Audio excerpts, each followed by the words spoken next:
As you know, Representative Jones came up with a bill that was a part of our agenda on the regular order calendar dealing with firearms. And what this bill was, it was a clean bill, and it was just going to add an amendment to reinforce our state constitution, which says we in Alabama recognize our Second Amendment rights in the U.S. Constitution. They start talking about, we've got some bills floating out there dealing with workplace guns on workplace property, which we've dealt with for several years here. I want to say, from my perspective, I'm speaking here personally, I am so thankful for BCA.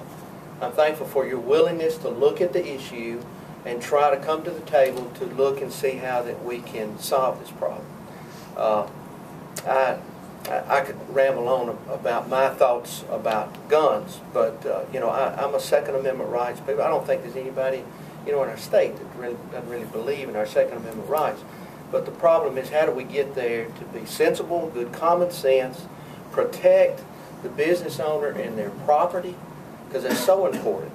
I mean, I look at a business owner as my property. I mean, do I want to just open up the doors of my home and allow anybody just to walk in there with a gun because they've got a Second Amendment right? Well, a business owner has that. They've invested money in our state, they have interest in the state, and they have the liability of their employees at stake as well. So we need to be sensitive to this. When you look at Dr. Bice's plan of the 2020 plan, the flex bill is so important in that. In Alabama, we're not looking at the way we used to do it. We're looking at the workforce that we need for the future. We're looking at our children that's going to school in our public education system, and we're saying, hey, we need to prepare these children for tomorrow.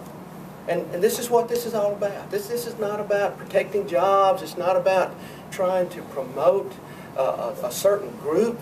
It's about promoting jobs and making sure we got a workforce to fill those jobs. And so when we look at the flex bill, that's it.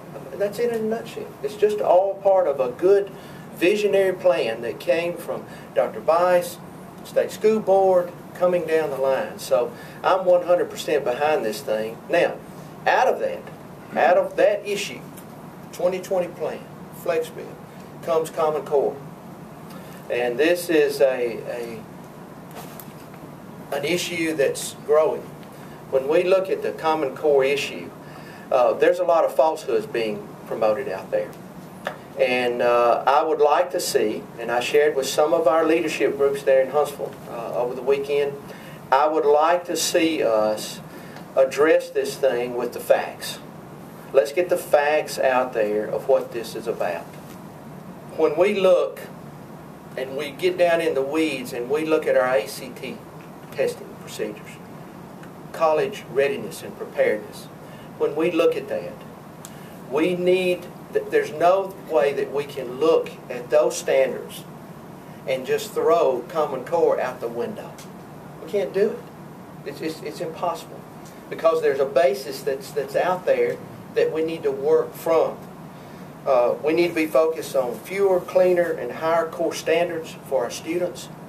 And when they use that word standard, I wish we could back up and just not even talk about Common Core. I wish we could talk about common standards, because that Common Core now has become a political buzzword that we're missing the point. We need standards, because we've got businesses in this state, especially for my area. We've got people that are looking to come to Alabama from the Virginias of the world and all over the country. They want to make sure their children's got some kind of standard of education.